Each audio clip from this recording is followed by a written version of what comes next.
Hello, this is Rachel the Rhetor, and today I'm going to be doing a shorter review segment called Should I Watch?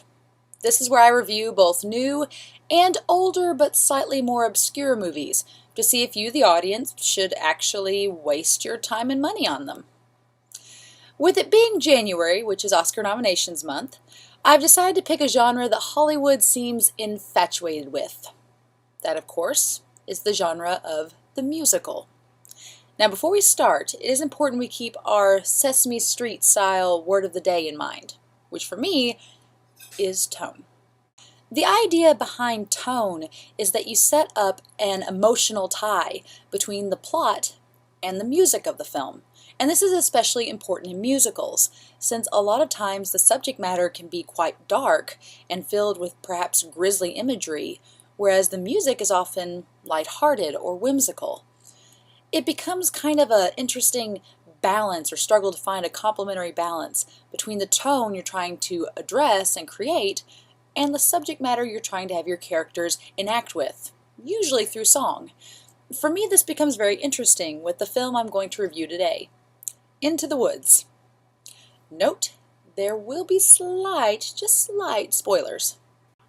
Having grown up with the Disney Renaissance, or mainly the Disney movies created in the late 80s and early 90s, I've always had an affinity for musicals, to an extent. I will admit that musicals are a very niche genre. People either like them, or love them, or they're just not crazy about them. So to Hollywood's credit, their use of celebrities to draw in audiences has proven successful, with the Academy Award-nominated films such as Chicago and, I'm going to shorten it for this review, Les Mis.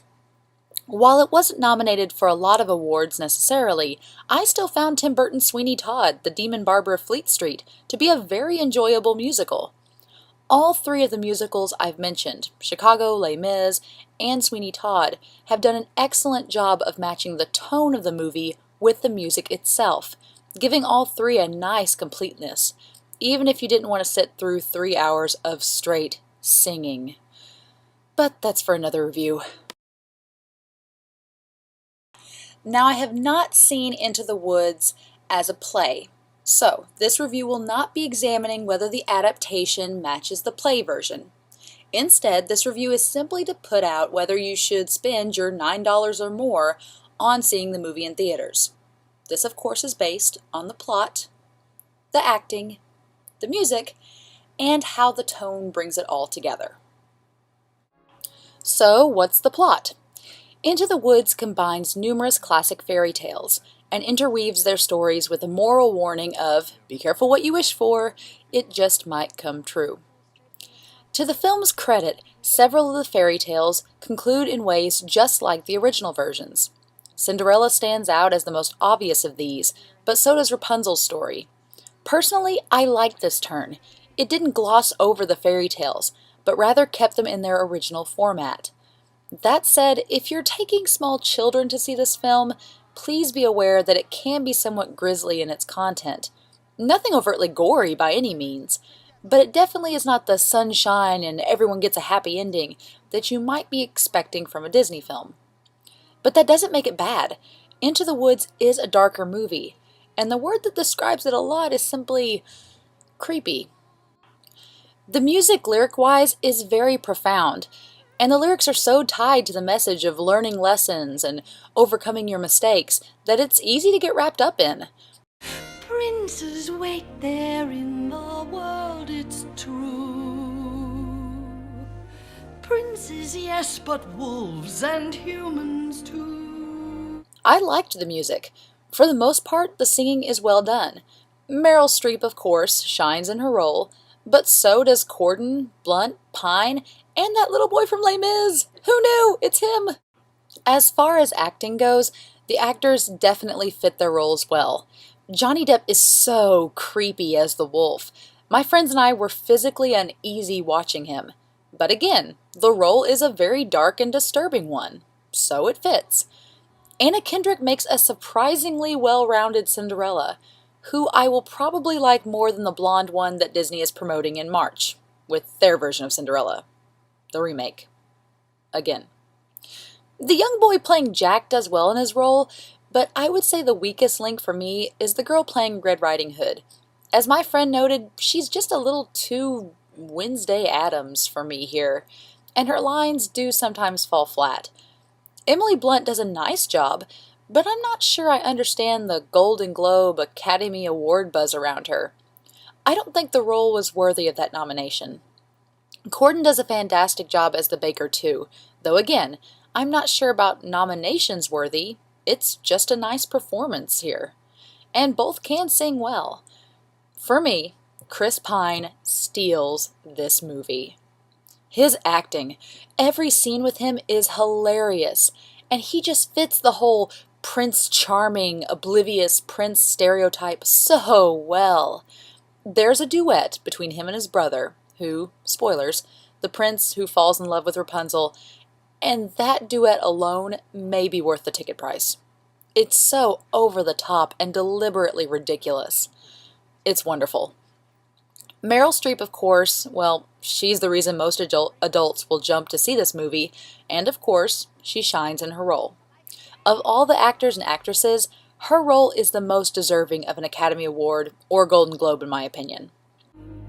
Stay at home. I am home. Who out there could love you more than I? What out there that I cannot supply?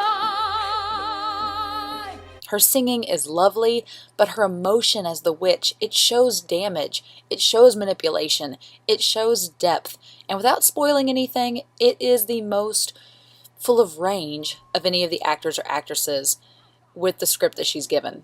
I suppose my only complaints about the film are twofold: the adapted screenplay and our Sesame Street word of the day, tone. Like I said, I've not seen Into the Woods on stage, so if there were large parts left out or altered, I'm unaware. That said, the film suffers slightly from that Return of the King syndrome in that there were 4 separate moments at the end when I thought that they were actually going to end the film. I can understand one fake out, and one in the film really works well, but there were at least 2 or 3 other times I thought the film was going to end, and it just kept going, and going, and going.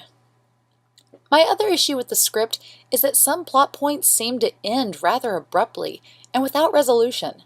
I won't spoil the endings, or the ending of the film, but there were a few characters that I wanted to see wrapped up much neater and to a greater extent.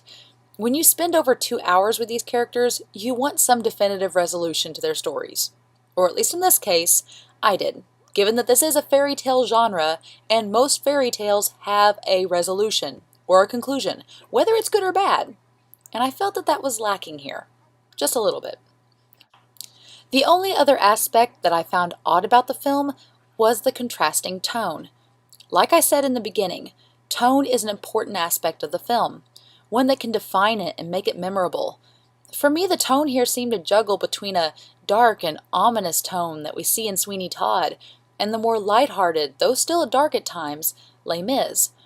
The over-the-top scenes that play up the ridiculousness of fairy tales that they're based off of work really, really well. There are also parts, though, that seem to play up to the more serious side of the film, and I would argue that these seem more slightly awkward to watch, and at times are just creepy. I felt the tone of the film could have and should have been a little bit more consistent. So is this movie Oscar gold? Well, to me, no. The acting is great, and the music is great, but it's nothing superb as I would say Les Mis or Chicago is. But is it a laugh-out-loud, funny musical with great singing and a highly teachable overall message? Absolutely. So if you go in expecting a fun musical with lovely visuals, good singing, but not something that's necessarily trying to be Oscar-worthy, I think you'll enjoy it. And that's my review. Into the Woods. I'm Rachel the Rhetor, and I tell it like it is. Thanks for watching, have a good week, and I'll see you all at the next review.